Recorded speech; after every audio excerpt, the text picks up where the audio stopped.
Hi guys, நாம இன்னைக்கு பார்க்க போறது என்னன்னு பாத்தீங்கன்னா, தறி வந்து ஓடிட்டு இருக்கும்போது மொத்துன்னு அடிச்சிட்டுதுங்க. எனக்கு ஒரே டவுட் ஆகி போச்சு, என்னடா இது சீல மொத்துன்னு அடிக்குதுன்னு பார்த்தா இந்த கீழே பாத்தீங்கன்னா பல்லு இழுக்கவே இல்லைங்க. எதனால பல்லு இழுக்கலான்னு பாத்தீங்கன்னா, அந்த நட்டு இருக்கு இல்லையா, சோ இந்த பல்லு இந்த செட்டு நட்டு வந்து லூஸ் ஆகி போச்சுங்க. அதுதான் இப்ப நான் வந்து தறி நிறுத்திட்டு இப்போ அந்த வேலையை தான் நான் பண்ண போறேன். என்னன்னு பாத்தீங்கன்னா, ஃபர்ஸ்ட் அது நான் நட்டு வந்து ஏற்கனவே லூஸா தான் இருந்தது.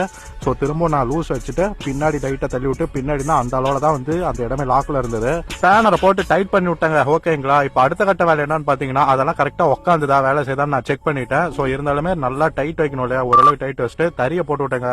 சோ இப்ப வந்து மொத்துன்னு அவ்வளவு சொல்லிக்கிற அளவுக்கு அடிக்கல. தறியில ஒரு வேலை நடக்கும் போதே நம்ம கவனிச்சிடணும். இப்ப சீலையில வந்து மொத்துன்னு அடிக்கும் போது அது எந்த இடத்துல வேலை போவோம் அப்படின்னு நான் யோசிச்சு பார்க்கும் போதாங்க பல்லு இழுக்கக்கூடிய இடத்துக்கு அந்த வேலை வந்தது. சரின்னு சொல்லி நான் கீழே செக் பண்ணும்போது அந்த மாதிரி ஆயிருந்தது. சோ இப்ப வந்து பக்காவா ரெடி பண்ணியாச்சு. நான் உங்ககிட்ட கேக்குறது ஒன்னே ஒன்று, நம்ம சேனலுக்கு ஒரே சப்ஸ்கிரைப் மட்டும் பண்ணுங்க. தேங்க்யூ.